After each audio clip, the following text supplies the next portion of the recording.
Hi everyone, welcome back to my channel. This is Priya. I hope you good and fine. So आज की video में हम discuss करेंगे contemporary Indian education से related कुछ MCQ questions को। तो क्वेश्चंस को ध्यान से देखिएगा। तो स्टार्ट करते हैं वीडियो को। Let's get started. See the first question is the president of constituent assembly. जो कॉन्स्टिट्यूएंट असेंबली है उसके प्रेसिडेंट कौन है? आपके पास फर्स्ट ऑप्शन था Jawaharlal Nehru, second option was doctor Rajendra Prasad, third option is Bhimrao Ambedkar. तो जो प्रेसिडेंट है आपके कॉन्स्टिट्यूएंट असेंबली के, उसका आंसर है आपका option number B, that is doctor Rajendra Prasad. ठीक है। नेक्स्ट क्वेश्चन है आपका, The President of Constituent Assembly of India signed the draft of Indian Constitution on dash। तो जो प्रेसिडेंट थे उन्होंने कॉन्स्टिट्यूशन असेंबली के, उन्होंने जो इंडियन कॉन्स्टिट्यूशन का ड्राफ्ट था वो कब साइन किया था? फर्स्ट ऑप्शन आपका कह रहा है 26 नवंबर 1949 को, 24 नवंबर 1949 को, या फिर 23 नवंबर 1949 को। तो आपका आंसर है 26 नवंबर 1949। ठीक है, तो option first is correct. Next question है आपका, new term which is added to the original text of preamble of Indian constitution. हमारे इंडियन कॉन्स्टिट्यूशन में एक न्यू टर्म ऐड हुआ है, तो वो न्यू टर्म कौन सा है आपको बताना है। आपका ऑप्शन है sociality, secular, integrity, sociality, secular या इक्वालिटी, या फिर सोशलिटी, सेकुलर या फेटर्निटी। तो आपका ऑप्शन नंबर फर्स्ट करेक्ट है, sociality, secular and integrity is your right answer. Option A is the correct answer. ठीक है। नेक्स्ट है आपका, इन लिस्ट 1 फर्स्ट लिस्ट में बोल रहा है कि centre has the power to legislate in list 2। पहला लिस्ट था कि पहले सेंटर को राइट था कि वो पावर थी लेजिस्लेशन में। सेकंड में कह रहा है स्टेट के पास पावर थी, state has the power to legislate. Third में कह रहा है सेंटर एंड स्टेट दोनों के पास पावर आई। तो पहले केंद्र को कानून बनाने की शक्ति थी, फिर सूची 2 में कह रहा है कि राज्य को कानून बनाने की शक्ति है। थर्ड पे उन्होंने कहा है केंद्र और राज्य दोनों मिलकर बनाने, उनको कानून बनाने की शक्ति है या फिर उनको पावर है। तो आपको बताना है कि फर्स्ट सेकंड स्टेटमेंट ट्रू है, सेकंड थर्ड स्टेटमेंट ट्रू है, या फिर सारी ही स्टेटमेंट ट्रू है। देखो तीनों राइट है। पहले सेंटर के पास पावर थी, फिर स्टेट के पास पावर गई, then right centre and power दोनों के पास गई, सेंटर एंड स्टेट, सॉरी। तो option number third, that is all statement true, is your right answer. Next है, article dash relate to facilitate for instructions in mother tongue at primary age. ठीक है, stage आपको articles अच्छे से पढ़ने हैं क्योंकि फर्स्ट यूनिट में सारे आर्टिकल्स ही हैं और क्वेश्चंस इससे काफ़ी बनेंगे। तो पूछ रहा है कि वो कौन सा आर्टिकल है जो रिलेट करता है facilitate for the instruction in mother tongue at primary stage. आपके पास ऑप्शन है आर्टिकल 350B, आर्टिकल 349 या फिर 350A। तो जो आर्टिकल 350A है वो आपका बताता है कि जो हमारा मदर टंग में होना चाहिए प्राइमरी स्टेज पे, जो इंस्ट्रक्शंस आप देंगे वो मदर टंग में होनी चाहिए। आर्टिकल 350A आपको बताता है। तो राइट आंसर क्या है? Option number C. नेक्स्ट है, union list contain dash subjects, state list contain dash subjects and concurrent list consist of dash subjects. तो यूनियन लिस्ट में कितने सब्जेक्ट्स होते हैं, सब्जेक्ट स्टेट लिस्ट में कितने होते हैं, और कंकरेंट लिस्ट में। देखो जो यूनियन लिस्ट है उसमें आपके होते हैं 97, स्टेट लिस्ट में 66 और कंकरेंट लिस्ट में आपके 47। That is the option number B is your right answer, in 97, 66 and 47। ठीक है। नेक्स्ट है, article from dash to dash fundamental rights mention in constitution. तो कौन से आर्टिकल्स हैं जो मेंशन करते हैं आपके फंडामेंटल राइट्स को कॉन्स्टिट्यूशन में? फर्स्ट ऑप्शन इज 11 to 35 है, 12 to 35 है, या फिर 13 to 34 है। तो ऑप्शन नंबर बी आपका करेक्ट है कि जो फंडामेंटल राइट्स है जो कॉन्स्टिट्यूशन में मेंशन किए गए हैं वो है आपके 12 to 35, दैट इज 12 से 35। ठीक है। Next is article from dash to dash fundamental rights mention in the constitution. ये रिपीट हो चुका है क्वेश्चन, तो इसको इग्नोर कर दीजिएगा। नेक्स्ट है, in 1976 education was included in constitution list by constitution amendment, कि कौन से कॉन्स्टिट्यूशन अमेंडमेंट के तहत जो हमारा एजुकेशन था वो इंक्लूड किया गया था हमारे कॉन्स्टिट्यूशन में। तो 43 अमेंडमेंट था, 42nd था, या 44। तो देखो जो 42nd अमेंडमेंट था उसमें हमारे एजुकेशन को इंक्लूड किया गया था कॉन्स्टिट्यूशन लिस्ट में। तो option number second is right, that is 42nd amendment. Next है, according to article the state shall endeavour to provide within a period of 10 years from the commencement of this constitution for free and compulsory education for the children until they complete the age of 14 years.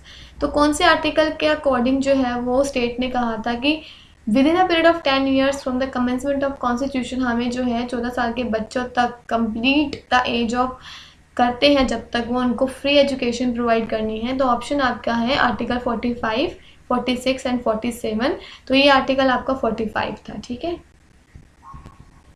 Next है article dash mean to make special provision for the education of women.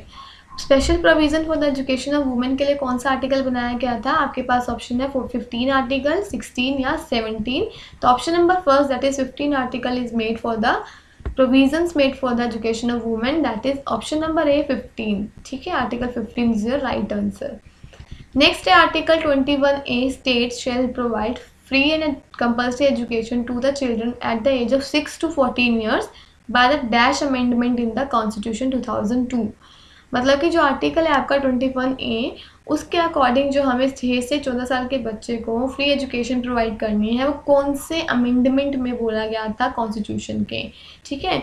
तो आपके पास option है 86, 85 या 84। तो आपका right answer है 86 amendment में कहा गया था कि 6 से 14 साल के बच्चों को हमें free and compulsory education provide करानी है। Next article dash accepts the right of minorities to establish an administrator at educational institution, ठीक है। तो अनुच्छेद डैश शिक्षा संसाधन में स्थापित करने और प्रशासक के अल्पसंख्यकों के अधिकार को स्वीकार करता है। आपके ऑप्शन थे 28, 29 या फिर 30th आर्टिकल। देखो माइनॉरिटीज से रिलेटेड आपके दो हैं, 29 एंड 30। 29 आपका है protect the interest of the minorities और जो 30 है वो है आपका आर्टिकल जो एक्सेप्ट करता है माइनॉरिटीज़ के राइट को कि वो स्टैब्लिश कर सकते हैं, एडमिनिस्ट्रेट कर सकते हैं एजुकेशन इंस्टीट्यूशन को। तो आपका राइट आंसर है option number C that is 30। Next है अकॉर्डिंग टू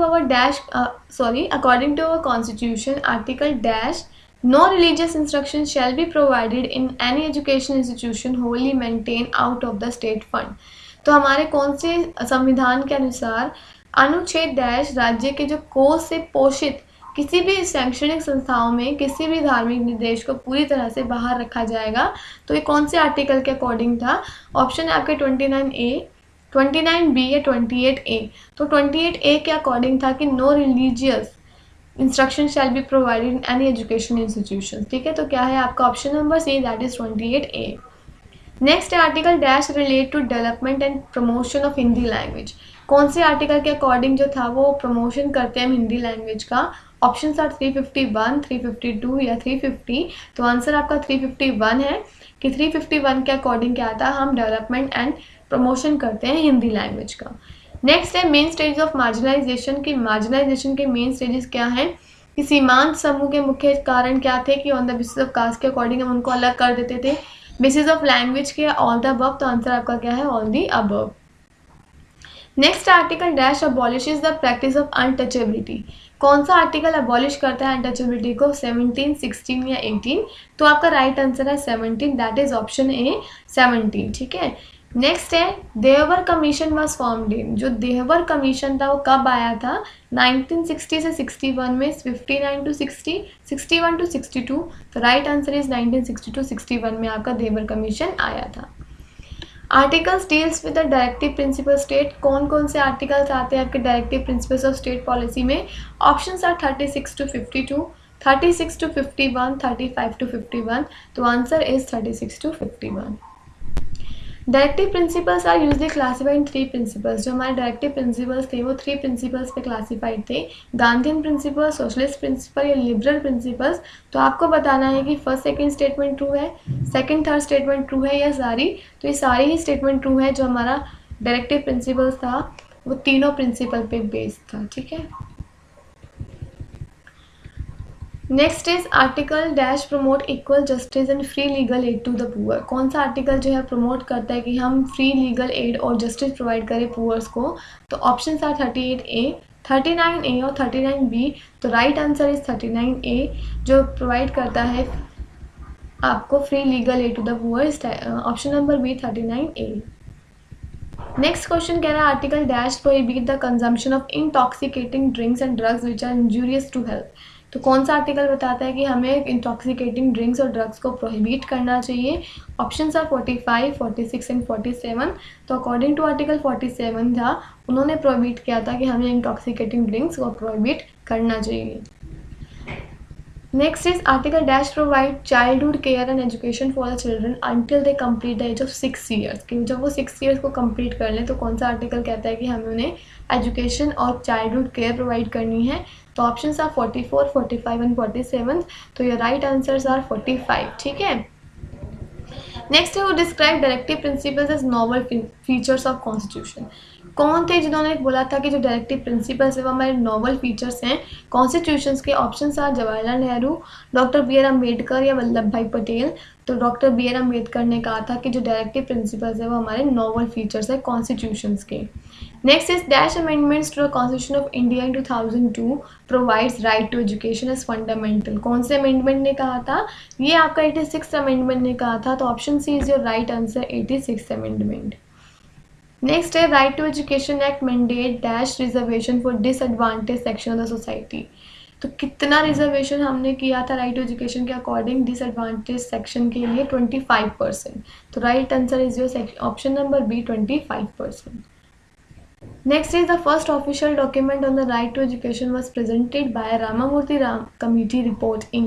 जो फर्स्ट ऑफिशियल डॉक्यूमेंट था राइट टू एजुकेशन में जो रामामूर्ति कमेटी ने रिपोर्ट किया था वो कौन से ईयर में किया था? तो ऑप्शन इज 1990, 1989 या 1991। तो राइट आंसर इज 1990 में किया था। नेक्स्ट इज जो आरटी है राइट टू एजुकेशन प्रोहिबिट करता है फर्स्ट की screen procedure for admission of children. ठीक है, बच्चों के प्रवेश के लिए स्क्रीन प्रक्रिया करना, capitation fees running for school without recognition, बिना मान्यता के स्कूल में चल रही कैप्टनशिप जो होती है फीस उसको लेना, या फिर प्राइवेट ट्यूशन्स देना टीचर्स के द्वारा। तो आपको बताना है कि फर्स्ट सेकंड थर्ड ठीक है, second and third all are correct. तो ये सारी स्टेटमेंट क्या है? करेक्ट है कि आरटीआई ने ये प्रोहिबिट किया था। Next is RTI list down the norm standards related to. जो नॉर्म स्टैंडर्ड थे वो किससे रिलेटेड थे? प्यूपल टीचर रेशियो होना चाहिए, स्कूल वर्किंग डेज होने चाहिए, teachers working hour first third. तो ये सारी स्टेटमेंट्स आपको बतानी है। तो ये सारी स्टेटमेंट्स आपकी करेक्ट हैं कि आरटीआई ने क्या किया थे? सारे नॉर्म स्टैंडर्ड्स बनाए थे। Last is the constitution assembly of India was drafted the constitution. जो कॉन्स्टिट्यूशन असेंबली थी इंडिया की उन्होंने कॉन्स्टिट्यूशन को ड्राफ्ट किया था 1946 में। ठीक है, तो these are some questions related to contemporary Indian education. तो क्वेश्चंस को अच्छे से देखिएगा और आर्टिकल्स को ज़रूर अच्छे से पढ़िएगा। So that's all for today's video. I hope आपका सेकेंड और जितने भी पेपर्स हैं सारे अच्छे से हों। तो अगर वीडियो अच्छा लगा हो तो प्लीज़ लाइक शेयर कमेंट ज़रूर करें एंड सब्सक्राइब ज़रूर करें मेरे चैनल को अगर आप न्यू हैं, ताकि जो भी न्यू नोटिफिकेशंस हो आपको टाइमली मिलती रहें। बाकी जिसकी PDF है मैंने अपने टेलीग्राम चैनल पे अपडेट कर दी है, वहाँ पे अपलोड कर दी है। चैनल पर BA स्टूडेंट नेम है मेरे टेलीग्राम चैनल का, आप वहाँ पे जाके इसको देख सकते हैं। So thank you, have a good day.